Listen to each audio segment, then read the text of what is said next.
Hi guys. First of all, a really warm welcome from my side to the entire attendees as well as the panelists for joining up.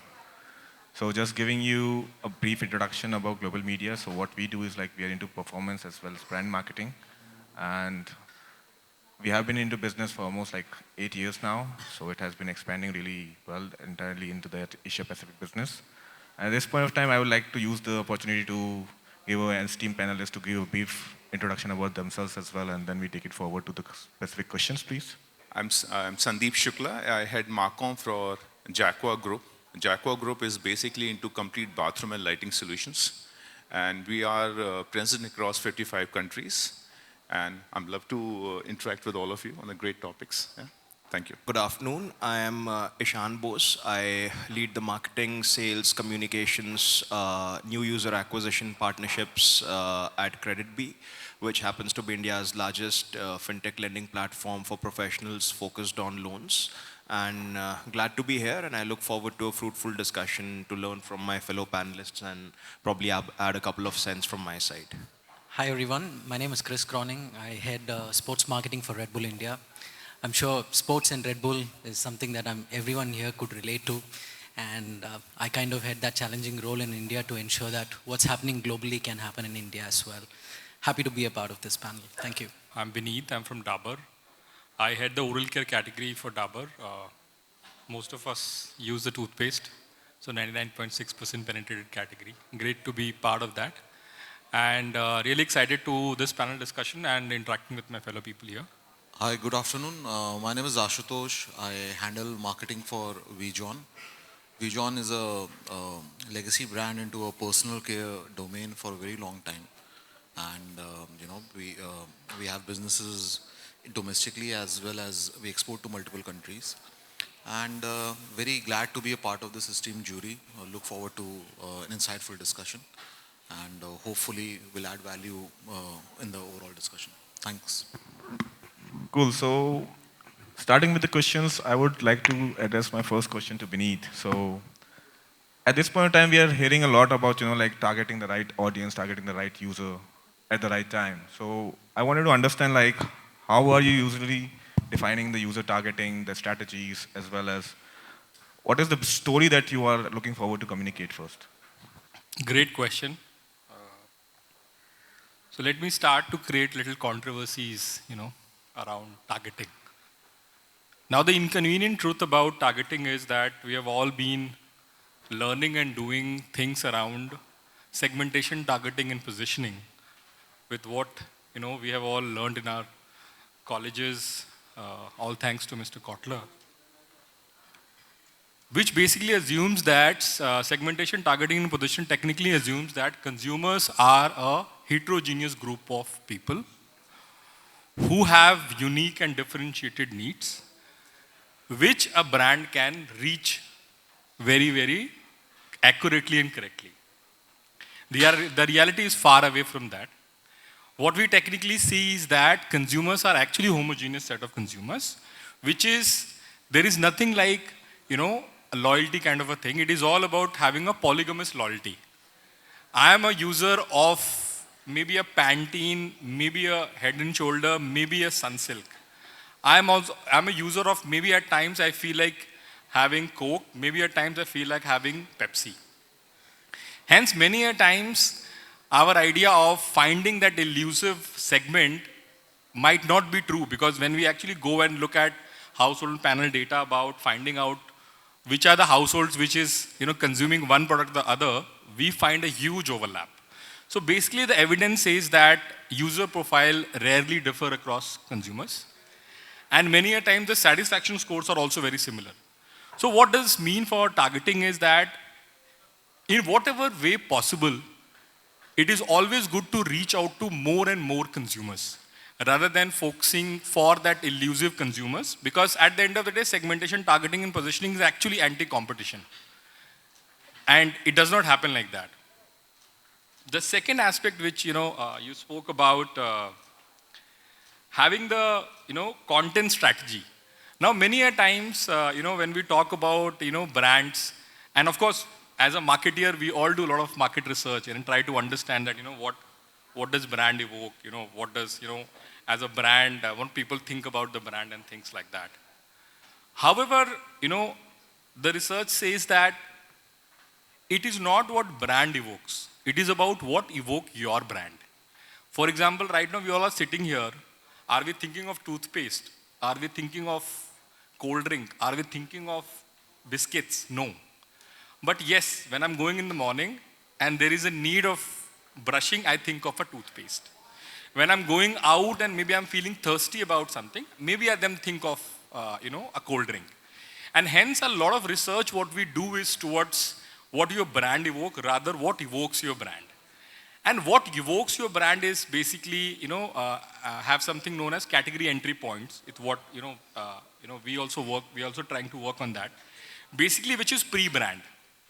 What happens before the brand come into the consideration set or in the minds of consumer is what you need to think of. Just, and there are various roles which, it can be played by the formatting the category entry point. Take an example of a category entry point of a breakfast. Today I don't have time for breakfast. I will think of Maggie. I'm feeling healthy. I'm feeling that, yesterday I had got a great amount of drink. Let me have a Kellogg's. Oh, I have, I'm going to a office trip and enjoying myself. I will have a parathas. So one category point can evoke various brands at certain stage in time. And hence that's how ideally brand should look for identifying those category entry points and working around that. And the last bit is around the brand bit, how do you have the brand narrative? Many a times, what we technically remember is the distinctive assets which brand has. So for example, if you ask anyone that, do you recall the last ad of Dairy Milk? Do you recall the last ad of, Britannia? Do you recall the last ad of Parle? What people would technically recall is the packaging, is the asset, which is maybe a logo, maybe a Parle, girl or things like that. So for a brand to become more resonated and to create a story, they need to work on distinctive assets. That's what, we have been trying, and that's what many other companies are also trying on that. Yeah. So understanding the fact that you, Chris, and Ashutosh all belong to the FMCG category. So I want to also understand from the BFSI standpoint or fintech standpoint from Ishan, like how are you defining your strategies? Because this is a completely different vertical. So fairly interesting points raised by Binit. So I think some of it does apply, I believe, in BFSI as well, where the initial top of the funnel needs to be created, and the more the merrier. So I think essentially having reaching out to more users gives you that freedom of identifying different cohorts and figuring out how each cohort is behaving to your communication, to your proposition. But I think beyond a point, it does, or especially in fintech or in data-driven product, app products, what we have identified is that beyond a point, there are certain segments that start behaving more favorably towards your proposition with respect to, funnel conversions, whether it's top of the funnel click-throughs or even movement through the funnel and even bottom funnel conversions. So we have essentially found out that there are specific cohorts that perform very different from the others. And the ultimate idea that we have is to reach out and convert as many of them across the cohorts, but the strategy is very different. So it's not that it's a binary 0-1 setup where we completely go all in on one set of cohorts and let go of the others. But the strategy is very different. So for instance, consumers who are installing our app and registering for the first time, let's say today, so our targeting strategy towards them would be very different versus somebody who has done their KYC and is sitting on our on our dormant base for, let's say, last 6 months and hasn't moved forward, right? So maybe we would deploy more telecalling, more offer pricing driven communication towards the latter, because there has to be an added incentive to convert the user. Whereas somebody who has just entered the funnel, the communication is a lot more vanilla, a lot more standard.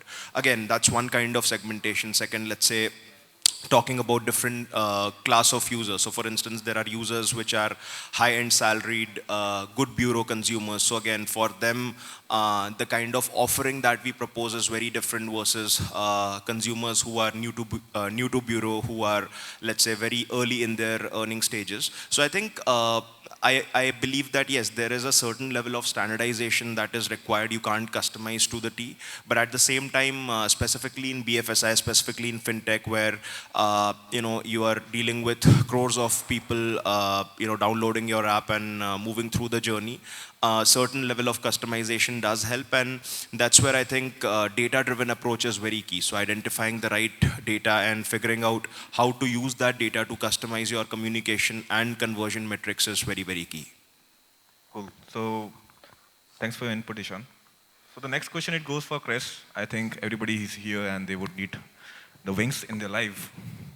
So from Red Bull's perspective, I want to understand, like, what is the long-term strategy that you're focusing on in order to make sure that it remains relevant, irrespective of the market changes, irrespective of the crisis, or irrespective of, like, we face the situation like COVID, we face a lot of external situations in our day-to-day lives, or, like in the long term, which happens in a financial year. So how do you make sure that it's intact and still the user is entirely devoted to the brand? Glad you remember the giving wings. Well, I would rather break this into two major categories, the tangibles and the intangibles, so that you can structure this in your mind, right?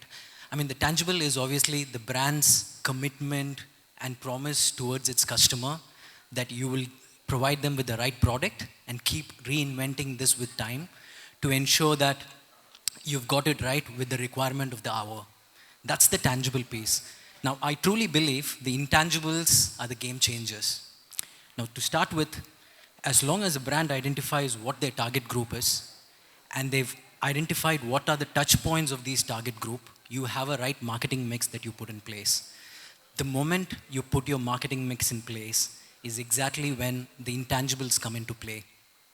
And the foundation of these intangibles, I believe, is wowing your customers with great experience and connecting with them at an emotional level, where, like Binit spoke about, when there are multiple options to choose from, there is also an emotional connect that comes with the brand where you might choose that particular brand. Now, some of the key pillars which builds on to this foundation of great experience, I believe the first piece is being very unique and aspirational. Very easily said than done. How are we being unique? Think about it, we are in a very, very cluttered market space, right? And think about it, we have goldfish memory when it comes to advertising, like Binit spoke about it again, right? How do you stand out very uniquely there? I mean, Amul has been able to do, Red Bull with the cartoon advertising has been able to do, who else, right? Also being aspirational. Well, take an example of the recent energy drink category, right? There's been massive disruption that's happened in the last 3 years. However, the way we've structured ourselves, we truly believe when it comes to the aspirational moment, when it comes to the cooler moment, you would pick a can of Red Bull and you would want to hang out with that can of Red Bull, if energy drink is something that you're going to be choosing. The next major pillar that I believe is being credible. Credible in your integration, credible in the way you contribute to the community. And again, something that very easily can be done. I mean, we all relate to cricket. Every brand here wants to associate with cricket. Think about it. You are sponsoring a player because he's in the national team. You're paying him some monies, and there is X amount of outcome that you're getting from this player.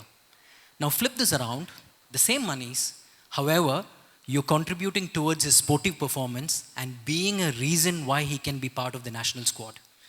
Now you will get exactly the same result.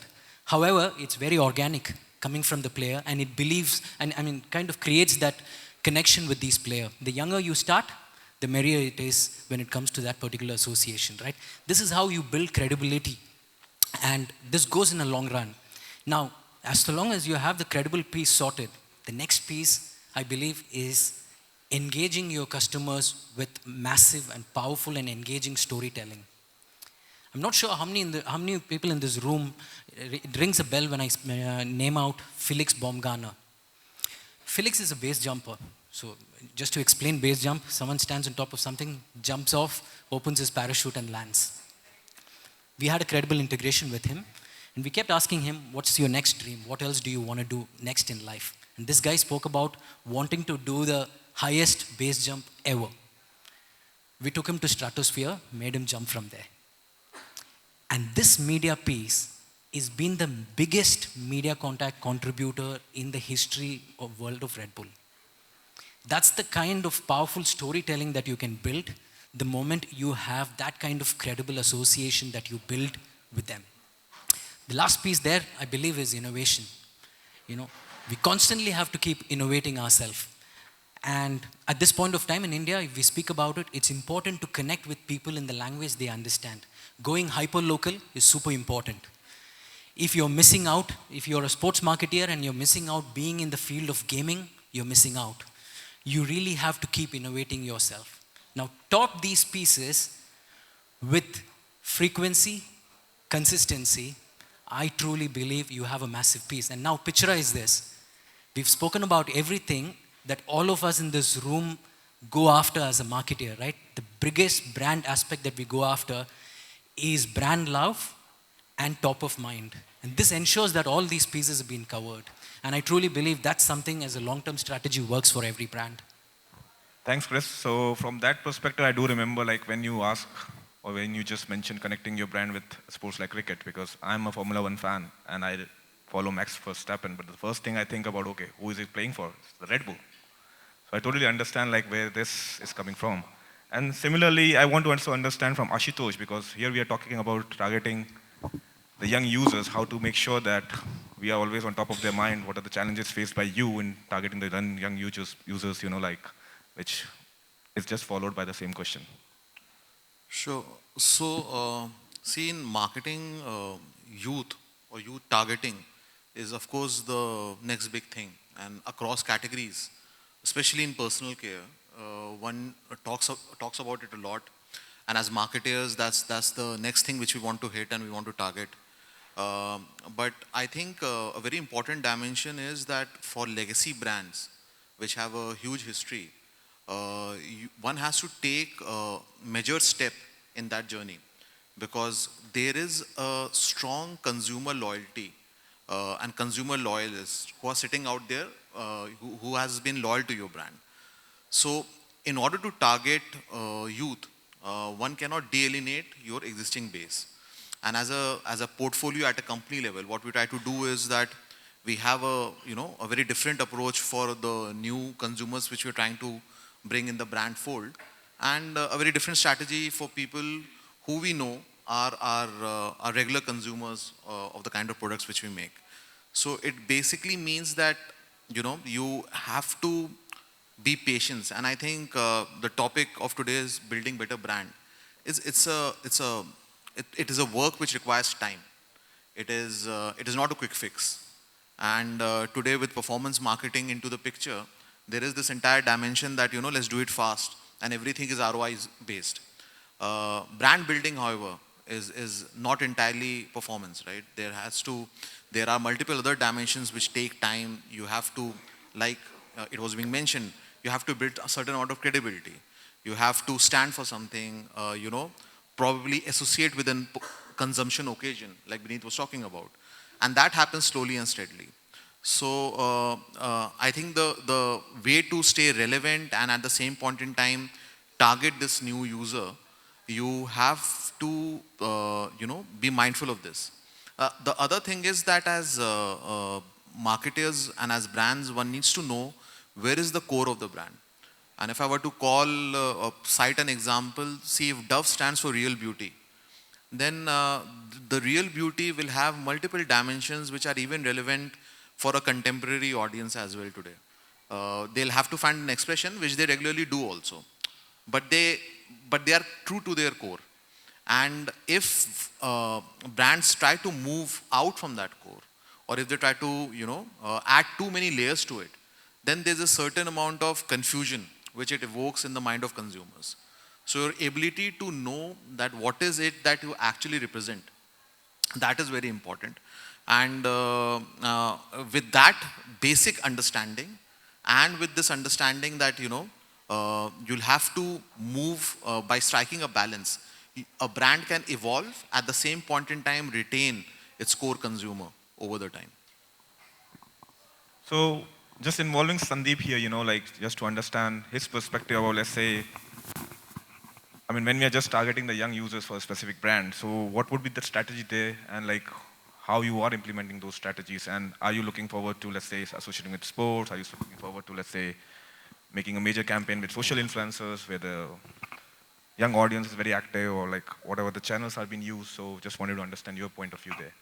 See, the domain in which we operate, is basically related to home. And home is the entire family comes in. Before I go specifically to,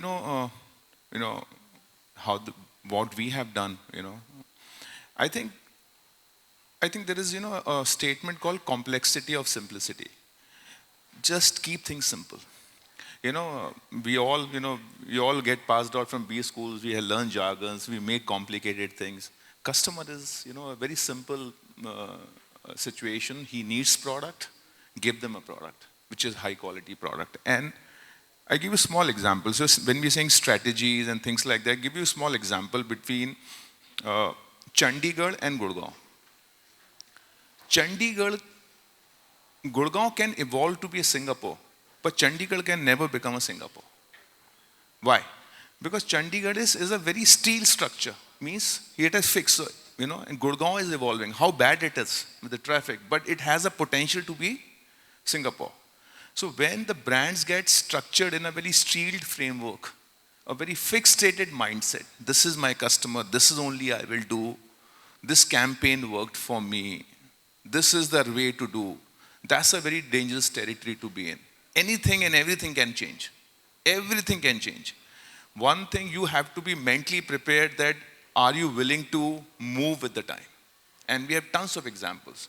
In the last 10, 15 years, we have seen eras of these startups and these valuations and people becoming billionaires after, and suddenly they've gone. So coming back, is very like a small example for Jaquar. We are a homegrown brand. Today we are in the 55 countries. A very rare manufacturing brand to present across 55 countries is a big thing. What is interesting about Jaquar that we hold 60% market share. And we have only 10% share of network of our dealers. So our 10% dealers do 60% of the business. Why they do like that? Because over the years we have created a community. So community of entire stakeholders. So for example, whether it's architects, whether it's a builder, whether it's a dealer, whether it's a retailer, whether influencers like plumbing consultant, electrician. So the entire network, community thrives together, learn together. Strategies are built together. So when you do that, see, I think advertising campaign, taking a celebrity, taking a sports person, doing a print campaign, TV campaign, no, these are situational things. That what fundamentally is important that you create community. Your community with the stakeholders. Like for example, if I'm a B2B brand, like in our case, we are B2B and B2C both. I talk to builders like DLFs of the world. I talk to end customers also when they're doing up their home. I have a limited control, but my entire community, how I'm behaving with my architect, how I'm building a relationship with my dealer, further influences the customer. So eventually, if you build great communities, you can build great brands. And whatever the strategy, like in our case, probably India is the only country where you name a brand present. It's like a world war. You go in our category, you go to US, you will never see a European brands. You come to Europe, you will never see a Southeast Asian brand. You go to Southeast Asia, you will never see an American brands. India, every practical brand is present. And they're present from last 20 years. You name very rare industry today where Indian brands are thriving. So in last 20 years, in spite of the world, all the world war going in India, still holds 60% market share. Why? Because whole idea, we always keep things customers first. We keep things simple. We are the only one in the country to come with the integrated MRP pricing. In our industry, with every region, the prices changes. So what I'm trying to say, if you really want to first build great business, have a great customer relationship, then whether building a campaigns and communicating to them is becomes a kind of a byproduct. So when you're talking about, let's say, building relationships, so that obviously covers the point of brand loyalty or customer loyalty towards a certain product. So understanding from beneath that Dabur has been a very legacy brand in the Indian space, especially like it comes with a certain amount of trust. And every quarter or let's say every quarter or two, there's a new D2C brand being launched in the market. So one is from the FMCG space, and then Ishan coming from the disruptor space, because traditionally, like there were a lot of lending business, which are legacy business in India, but now KreditBee came into the picture and just changed the entire landscape on the small ticket size. So first from your side, like how do you keep the competition away? And from your side, how do you stay in the competition? Great. So Dabur is a household name. I think we all have, some of the other products there in the house, whether it is Chyawanprash or whether it is honey or whether it is Dabur Red Paste. And many of these brands are power brands because the whole sheer, availability of these products in the households. What we try to do, for these power brands is one, we try to work on the basic fundamentals. And the fundamentals is very simple, which is you please ensure the brand is easier to find and easier to mind. If your brand is easier to find, people are eventually going to find your product. And if your brand is easier to mind, which is that at the point of decision making about picking up a product, if the brand comes to your mind, that is the time when people will decide. It's not that right now I'm thinking about something would have to do with anything if I'm not purchasing right now. So at the time of purchase, whether if it comes to your mind, and that's where the brands will be picked up. So one is for sure we worked on that fundamentals, and as a result of that, we leverage TV as a medium because we believe that TV as a medium has a wide reach. One, second, whenever you are consuming a television and whenever you are consuming any content on digital, there are different type of attention which comes into play. The kind of active attention which you are able to give on television is much more than your active attention you are going to give to a digital film. Just to give you some stats, I think for a 30-seconder TVC, generally you have an attention of around 15 seconds. Facebook feed get an attention of 1 second. Instagram feed get an attention of 1 second. And there are large number of mediums where attention is fleeting because of course there is a lot of influx of so much of clutter in the media, and hence we choose TV as a medium because we feel that is where we are able to do justice. The other data point is that the attention memory threshold is 2.5 seconds, which means for any memory to get created in your mind or get encoded in your mind, you need to see the content actively for 2.5 seconds. You would not believe. There is a research which has been done by Amplified Intelligence, a great company which does this research in US. What they are saying is that 85% of the content what we are consuming is actually less than 2 seconds. And hence, for sure, we have to choose a medium in which we are able to create that thing, create that memory. The other aspect about the D2C part, of course, there are a lot of D2C companies which is coming and which is making inroads in various product categories. From the current product categories, we try to have those propositions. Those propositions can be in the form of line extensions. Those propositions can also be in the form of reaching out to those consumers in the language, in the way they understand the product. So it is not these products are, so today when I talk about Chyawanprash, it is not that the Chyawanprash is not relevant for a young consumer. Many a times it has to be understood or it has to be told in a way in which they're aware of the benefits. And hence to these new age consumers, one, we have, if there's an opportunity, we for sure do the line extensions and the new launches. And if not, on the core brand, we reach out to them in their own understanding. Fair enough. Yeah. Any inputs from you, Ishan? Sure. So I'll speak a little bit from a app product standpoint as to, when we do product-specific app marketing, what are the different levers that we need to look at before we even go to retention. So I think the first step to good retention is intelligent acquisition, right? So if there is a lot of push-based sale that you do, so essentially it might help you make that transactional buy across for the consumer at the first go, but eventually it will be hard to retain the consumer, right? So the kind of acquisition strategy that we have is a lot more organic driven. We essentially use, apart from performance marketing, primarily driven by reactive approaches, we also go a lot for aggregator based acquisition, where only users with genuine intent, users who have an understanding of what they are looking for, and we are very clear with the proposition that we can provide to the consumer only when only that is when we shake hands with the consumer. So in the app marketing flow, if I have to broadly divide it into three parts, first is the entry point, which is where a user installs the app and signs up on our platform.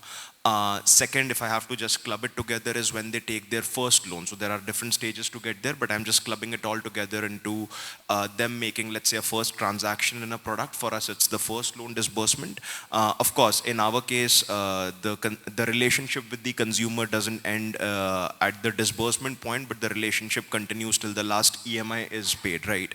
So once that last EMI repayment happens, the third part of the transactional relation with the consumer begins, which is how do we retain the consumer and how do we identify other transactional points, right? The reason we wait till the last EMI is that in our case, we only disburse one loan to a consumer until it is repaid, right? So essentially, from a retention standpoint, what we typically focus a lot on is looking at the consumer data once they have come onto our platform and how they are behaving, A, within the app and B, outside the app. I'll just take an example.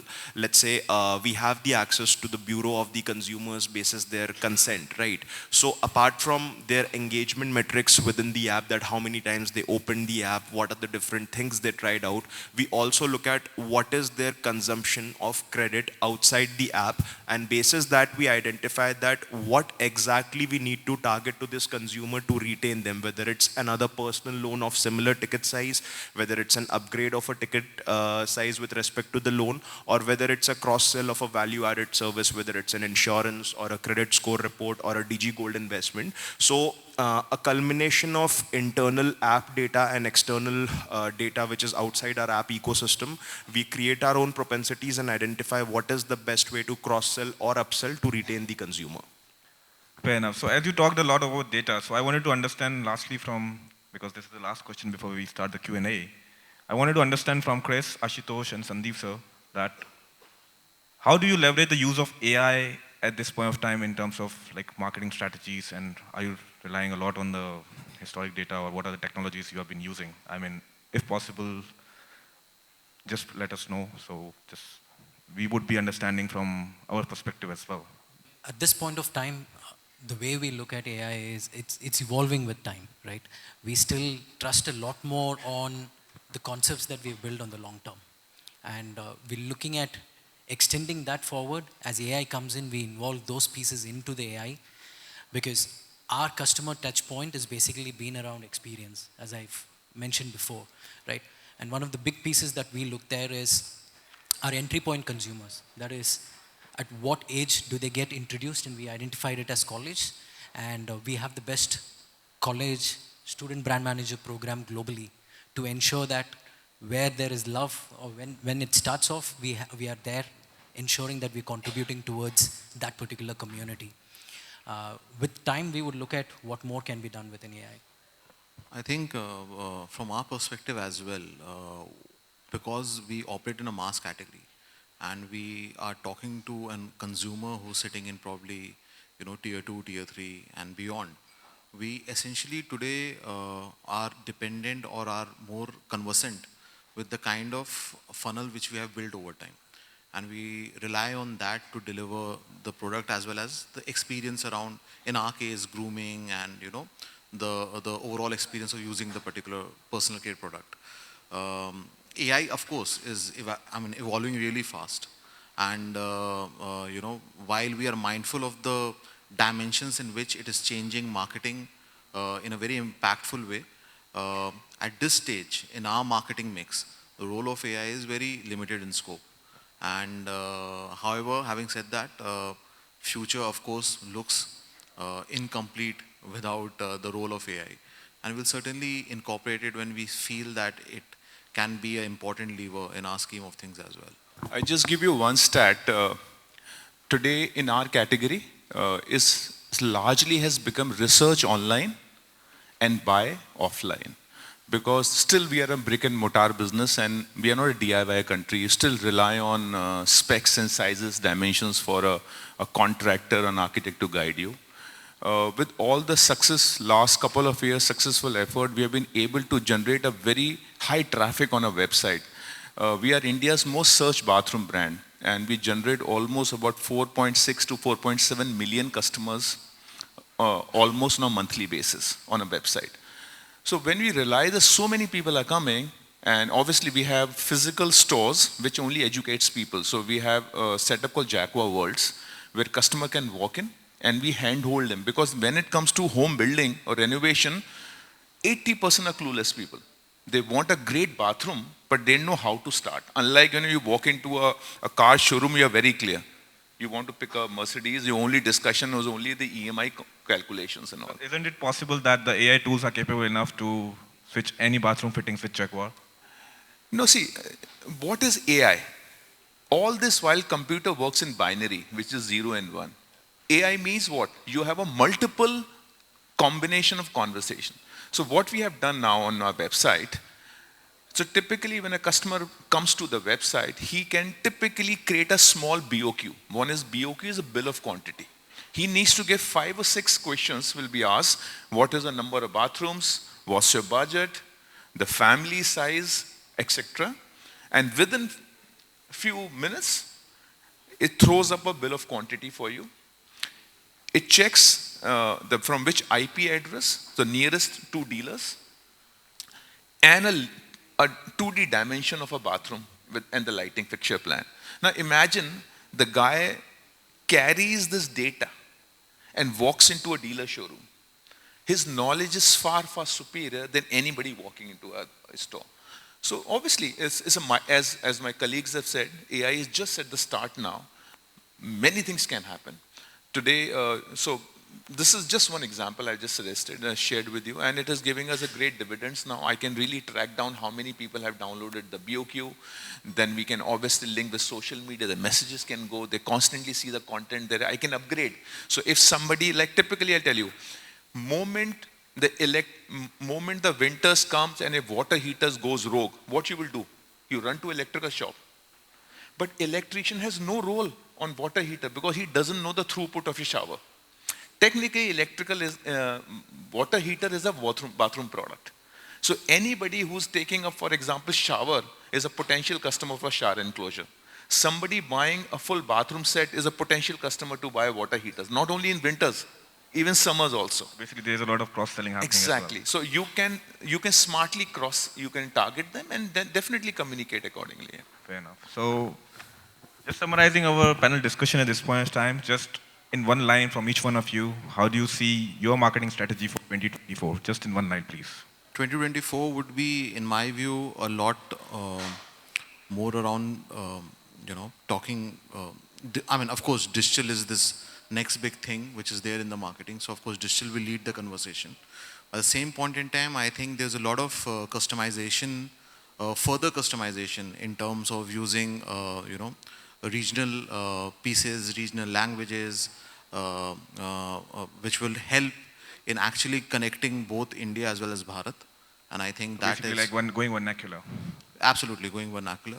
And Binit, I sir? think that's a big trend which is already here, will only strengthen as one moves ahead. So I think 2024, at least for my category and for the company going forward, we would keep it very simple and very basic, which is we do whatever it makes to ensure that the brand is easier to find and easier to mind. Whether if it means that you are trying to, reach to more number of consumers, you are trying to create a content which resonates with the consumers in their language or in their understanding, or you represent these consumers whom you feel are also your audience would get impacted or they feel involved in your communication and things like that. Fair enough. So very, very simple and very, very basic, which you want to keep it. Chris, from your side? Because there's competition strengthening in the country with regards to energy drink market. The idea is to keep it simple, go back to what your basics are, what has worked in the long time. However, also ensuring that in a country like India, you go deep with your local strategies. Yeah, for us, I think not trying anything new, anything that is extremely transformative, but ensuring that whatever we are using, we use it to the fullest effect. I think many a time there is a lot more scope of doing things better, and in the zest of trying new things, we miss out on what we already have on our hands. So this year, our focus is to strengthen our existing processes and use the data and methodologies in to the best effect. I think use of technology. I think today with bathroom and light, you know, like example, currently we are in a process of closing, almost finalizing a product where you can, after the shower, you can calculate how much of water you have consumed. So eco-friendly, people are very conscious about all these efforts, and a lot of builders are now going for green solutions and all. So technology is going very heavy in products, which typically in bathroom traditionally is not. Lighting, yes, technology move fast, bathroom is not. But now technology intervention is there. So you'll see a lot of products now coming in a couple of years from now, which are very tech driven, which is smart bathrooms. Perfect, cool. So wrapping up our session for the day, and thanks to the BW group for organizing this, and thanks to the stream panelists for being here. Thank you everyone for being an attendee. So it's time for the question and answers if in case anybody has any queries. Wrapping up our session now. Thanks for your time, guys. Thank you very much.